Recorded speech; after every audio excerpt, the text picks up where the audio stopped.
Hello, আসসালামু আলাইকুম। প্রিয় সিএসডব্লিউ শিক্ষার্থী, শুভ সকাল। আশা করি আপনারা ভালো আছেন। আমরা দ্বিতীয় সেমিস্টারের প্রথম যে বইটা, সে বইটার পত্র কিন্তু ৬ নাম্বার পত্র। মানে প্রথম ৫টা পরীক্ষা আপনারা প্রথম সেমিস্টারে দিয়ে দিয়েছেন। দ্বিতীয় সেমিস্টারের প্রথম বই অথবা ষষ্ঠ পত্র বলা হয়, যেটাকে বলা হয় মা ও শিশু স্বাস্থ্য।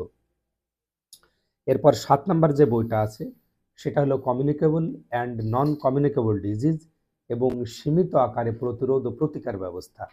মানে হইল যেগুলো জীবাণু ঘটিত অ্যান্টিবায়োটিক লাগবে সেরকম কিছু রোগ পড়ানো এবং কিছু অ্যান্টিবায়োটিক লাগবে না, নন কমিউনিকেবল ডিজিজ বলা হয়, সেগুলা কিছু পড়ানো। এছাড়া ওই রোগগুলো কিভাবে প্রতিরোধ করা যায় অথবা চিকিৎসা দেওয়া যায়। আর ৮ নাম্বার যেটা বই, লাস্ট বই, সেটাতে আছে অ্যালোপ্যাথিক ড্রাগ, মেডিসিন এবং ইমার্জেন্সি ম্যানেজমেন্ট। কেটে গেল, আহত হলো, হঠাৎ নিউমোনিয়া, হঠাৎ করে একটা পেশাব আটকে গেল, ক্যাথেটার দিয়ে পেশাব করানো, এইসব। তো আমরা শুরু করি। সিএসডব্লিউ কমিউনিটি হেলথ ওয়ার্কারের ৬ নাম্বার বই মা ও শিশু স্বাস্থ্য। আপনারা কি জানেন যে বাচ্চা ডেলিভারি হওয়ার সময় হাজারে প্রায় ২৭ জন বাচ্চা মারা যায়। আবার বাচ্চা ডেলিভারি হওয়ার সময় হাজারে প্রায় ৩ জন মা মারা যায়। এইটা আগে যখন আমরা মেডিকেলে পড়েছি ৯৭-৯৬ সালে, তখন আমরা পড়েছিলাম ১,০০০ জন বাচ্চা ডেলিভারি হওয়ার সাথে সাথে ৪৫ জন মারা যায় অথবা ৪৭ জন। আর বাচ্চা ডেলিভারি হতে গেলে মা মারা যায় প্রায় ১৫ জন। বর্তমানে এই সংখ্যাটা অনেক কমে এসছে। তো মা ও শিশু স্বাস্থ্য আসলে ভালো রাখতে হবে। ভালো না রাখলে পরবর্তী জাতি ভালো হবে না। পেটে বাচ্চা আসা থেকেই একেবারে ১৬ বছর পর্যন্ত শিশুকে দেখতে হবে। আবার মাকে তো সবসময়ই দেখতে হবে। এখন আমরা পড়াতে যাই ২ নাম্বার বই, ৫ নাম্বার পেজ। মা এবং শিশুকে রক্ষার জন্যে, স্বাস্থ্য ভালো রাখার জন্যে, সুস্থ রাখার জন্যে, সুস্থ জাতি উপহার দেওয়ার জন্যে সরকার বিভিন্ন লেভেলে ডাক্তারি লাইনে হাসপাতাল, ক্লিনিক, কোর্স, ডাক্তারি এগুলো করাচ্ছে। একটাই কারণ, যদি আমরা এভাবে বলি, বিভিন্ন ধরনের হাসপাতাল, বিভিন্ন এনজিও প্রতিষ্ঠান, আন্তর্জাতিক সংস্থা আছে, তারা সবাই হেল্প করছে। একটাই কাহিনী, এরা কি করছে? বিভিন্ন প্রোগ্রাম করছে, সেবাদান করছে, ঔষধ বিতরণ, এগুলা একটা কারণেই করছে, মা এবং শিশু যাতে সুস্থ থাকে এবং তাদের স্বাস্থ্য আরো ভালো হয়। এই হলো মোটামুটি অবস্থা। এখন সরকার মা এবং শিশুর জন্য কি কি পদক্ষেপ নিয়েছে আমরা একটু দেখি। প্রথমে দেখেন, একটা বাচ্চার টিকাদান কর্মসূচি। তাকে কিন্তু বাচ্চা হইলে ১.৫ মাস বয়স থেকে টিকাগুলো দিতে হবে। প্রায় ১০ ধরনের টিকা বর্তমানে দেয়া হচ্ছে। তো এই টিকাগুলা দেওয়ার ব্যবস্থা করেছে সরকার। ২ নাম্বার হলো ডায়রিয়া নিয়ন্ত্রণ। ডায়রিয়া মানে এটা অবশ্য অনেক আগে আরো অনেক ডায়রিয়াতে মানুষ মারা যেত, এখন ডায়রিয়াতে কম, কারণ সেই তো আপনাকেই দরকার। আপনাকে ডেকে নিয়ে গিয়ে স্যালাইন দিয়ে নেয়, আপনাকে ডেকে নিয়ে গিয়েই ইনজেকশন দেয়, আপনাকে ডেকে নিয়ে গিয়ে অ্যান্টিবায়োটিক দেয়। এগুলোর অপ্রতুলতা ছিল, অ্যান্টিবায়োটিক আবিষ্কার হয়েছিল না, যার কারণে এক সময় ১০০ বছর আগে, ৫০ বছর আগে অনেক মানুষ অ্যান্টিবায়োটিকের অভাবে মারা গেছে। এই জন্য এটা খুব একটা ক্রিটিক্যাল বিষয় যে যে কোনো ডায়রিয়া রোগী আসলে তাকে ম্যানেজ করে ডায়রিয়া ভালো করতে হবে। এরপরে শ্বাস প্রশ্বাসজনিত যেগুলো খুব ক্রিটিক্যাল অসুখ হয়, বিশেষ করে দেখেন নিউমোনিয়া, একটা বাচ্চা নিয়ে আসলো, সঙ্গে সঙ্গে আপনাকে গ্যাস দিতে হলো, ইনজেকশন দিতে হলো, অ্যান্টিবায়োটিক দিতে হলো, দিয়ে কিন্তু বাচ্চাটাকে সুস্থ করতে হলো। অ্যাজমা, হাঁপানি, এটাও খুবই ক্রিটিক্যাল, আসলেই তাড়াহুড়া করে কিছু করতে হয়। এরপর আপনি দেখেন যক্ষ্মা, এগুলা ভেরি ইম্পর্টেন্ট এক ধরনের রোগ। এই রোগগুলো সুন্দর করে ক্যাপচার করার জন্য সরকার কাজ করছে। অন্ধত্ব প্রতিরোধে ভিটামিন এ ক্যাপসুল সারা বাংলাদেশের প্রত্যেকটা ছেলে মেয়ে পাচ্ছে ফ্রিতে। তাহলে এই অতিরিক্ত পাওয়ারফুল এই ভিটামিন এ ক্যাপসুলটা মানুষের অন্ধত্ব রোধে হেল্প করছে।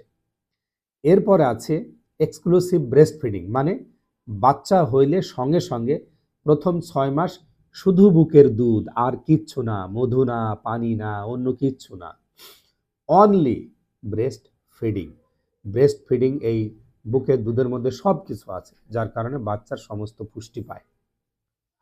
গর্ভকালীন যত্ন, একটা মায়ের পেটে বাচ্চা আসলো, মাকে মিনিমাম 4 বার প্রেগনেন্ট অবস্থায় আপনার হচ্ছে যে হাসপাতালে যেতে হবে অথবা আপনার কাছে আসতে হবে। ইটস ভেরি ইম্পর্টেন্ট, মাথায় রাখতে হবে 4 বার।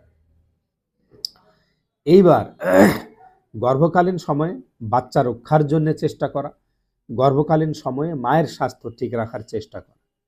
এরপর আছে পরিবার পরিকল্পনা, মানে বাচ্চা কখন নিবে, কয়টা নিবে, সংসারে সুখ স্বাচ্ছন্দ্য রাখতে গেলে ছেলে মেয়ে কয়টা হলে ভালো হয়। এসবই কিন্তু আপনার মা ও শিশু স্বাস্থ্যের ভালোর জন্য সরকার বা আন্তর্জাতিক সংস্থা আপনার হচ্ছে যে এই পদক্ষেপগুলো গ্রহণ করেছে। আর এই মা এবং শিশুর স্বাস্থ্য ভালো হওয়ার জন্য পরিবার উপকৃত হচ্ছে, মা শিশু উপকৃত হচ্ছে, ওই গ্রাম উপকৃত হচ্ছে, সমাজ উপকৃত হচ্ছে এবং শেষমেশ বাংলাদেশ সরকার উপকৃত হচ্ছে। এখন আমরা যেই প্রোগ্রামগুলো বাস্তবায়ন করি সেগুলো একটু দেখি। অ্যান্টিনেটাল কেয়ার মানে প্রেগনেন্ট মায়েদের যত্ন, ইন্ট্রান্যাটাল কেয়ার, ইন্ট্রান্যাটাল কেয়ার মানে ডেলিভারিকালীন সমস্যা, খুব কষ্ট করে 9 মাস খাইলো দাইলো, অনেক কষ্ট করলো, টাকা পয়সা খরচ করলো সব, কিন্তু ডেলিভারিটা হলো নোংরা জায়গায়, ডেলিভারি হলো বাড়িতে, হলে কি হবে, বাচ্চার সেপসিস হবে, ব্লাড ইনফেকশন হবে, বাচ্চা মারা যাবে, বাচ্চা উল্টে আছে, আপনি কোনো ক্ষমতা নাই একে হাসপাতালে নিয়ে গিয়ে দ্রুত সিজার করার কোনো ব্যবস্থা করা। Post natal care, post natal care মানে সোজা কথা বাচ্চা হওয়ার পরে বাচ্চার যত্ন, 28 দিন পর্যন্ত নিউ ন্যাটাল পিরিয়ড বলা হয়, এই সময়টাকে সুন্দর করে যত্ন নেওয়াকে পোস্ট ন্যাটাল কেয়ার বলে। ফ্যামিলি প্ল্যানিং সেবা, যেটা পরিবার পরিকল্পনা সেবা আমরা বললাম। কেয়ার অফ নিউবর্ন, বাচ্চা হওয়ার পরপরই যেই যত্ন সেগুলো। এই হলো মোটামুটি একটা একটু পড়াইলাম।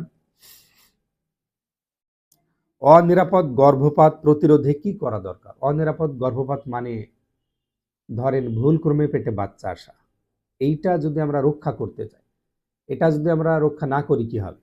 ধরেন যখন তখন অ্যাওয়ারনেস নাই, উৎসাহ উদ্দীপনা নাই, সচেতনতা নাই, পেটে বাচ্চা চলে আসলো, বাচ্চাটা নিবে না, বাচ্চা না নিলে অবশ্যই আপনাকে এমআর করাইতে হবে। এমআর মানে মিনিস্ট্রুয়েশন রেগুলেশন। তাহলে এগুলোকে অনিরাপদ গর্ভপাত বলে। গর্ভপাত করাতেই হবে, আপনাকে বাচ্চা নষ্ট করতেই হবে, সেটা ক্ষতির কারণ হবে। এটা প্রতিরোধ করতে গেলে যৌনতা, নিরাপদ যৌন আচরণ, জন্ম নিয়ন্ত্রণ পদ্ধতি সম্পর্কে স্বামী স্ত্রী বুঝতে হবে। মহিলাদের নিরাপদ গর্ভপাত কেন্দ্রে যেতে হবে, যেখানে সেখানে পানের বুটা খাইলো, এটা খাইলো, ওটা খাইলো, বাচ্চা পড়ে গেলে কাজ করা যাবে না।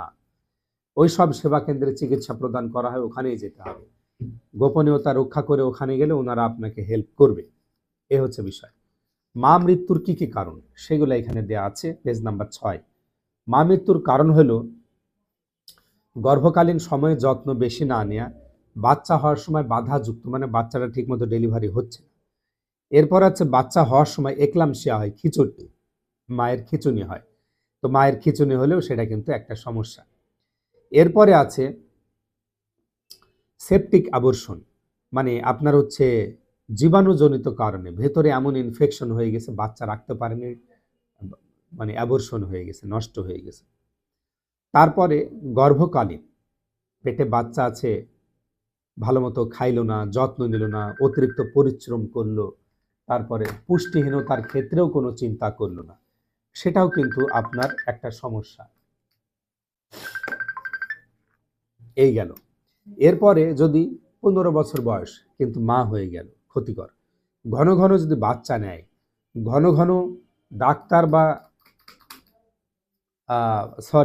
আপনার ডেলিভারিটা ডাক্তারের মাধ্যমে করাইলো না, সেটাও কিন্তু একটা সমস্যা। বাড়িতে ডেলিভারি করালো, এটাও কিন্তু একটা সমস্যা। বা গর্ভকালীন সময়ে অনেকের হার্ট ডিজিজ আছে, কিডনি ডিজিজ আছে, লিভার ডিজিজ আছে, এগুলাতেও কিন্তু আপনার ভালো মতো যদি চেষ্টা না করি তাহলে ক্ষতিগ্রস্ত হতে পারে, মাতৃ মৃত্যু হতে পারে, মায়ের মৃত্যু হতে পারে। আর একটা জিনিস, মা এবং বাচ্চা কিভাবে সহজে রোগাক্রান্ত হয় দেখেন, এখানে বলছে দারিদ্রতা, খাবার ভালো পায় না যার কারণে সমস্যা, ঘনবসতি, অপরিচ্ছন্ন, বিশুদ্ধ পানি নাই, পায়খানাটা পরিষ্কার না, স্যানিটেশন সুবিধা ভালো না, ঘন ঘন বাচ্চা নিয়েছে, সময়মতো চিকিৎসা করায়নি। এছাড়া এবার আছে শিশু কেন মরে, জন্মের সময় শ্বাসকষ্ট, ব্লাড ইনফেকশন, সময়ের আগে বাচ্চা গ্রহণ হয়ে গেছে, 2.5 কেজির নিচে যদি বাচ্চা হয়, 2.5 কেজির উপরে হলে ঠিক আছে।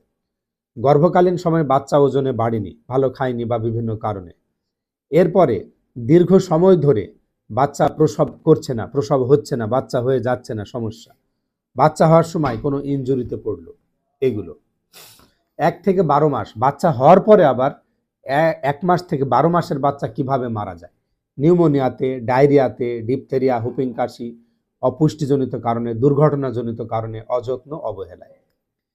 1 বছর থেকে 5 বছর বাচ্চারা কিভাবে মারা যায়, 1 বছর থেকে 5 বছরের বাচ্চা কিভাবে আপনার মারা যায়, কিভাবে, যেমন আছে ডায়রিয়া, তারপরে নিউমোনিয়া, হঠাৎ করে বাচ্চা একটু বাড়ির বাইরে গেল, পানিতে ডুবে মরে গেল, 3 বছর, 4 বছর, 5 বছরের বাচ্চা, হাম পক্স, ম্যালেরিয়া, টিটেনাস, এইসবের কারণেও কিন্তু অনেক সময় বাচ্চা মারা যায়। আর একটা জিনিস আছে, বাচ্চা কিভাবে রোগাক্রান্ত হয় সহজে, সেটা হলো বুকের দুধ যদি না খাওয়ায়, পুষ্টিহীনতা, অযত্ন, অবহেলা, অধিক সন্তান, খাদ্য দিতে পারেনি, তারপরে নোংরা পরিবেশ, জনবহুল পরিবেশে বসবাস। এই হলো মোটামুটি আজকের পড়া, আপনারা অবশ্যই পড়ে নেবেন। আল্লাহর ওয়াস্তে আপনারা ভালো থাকবেন, কথা হবে। আসসালামু আলাইকুম।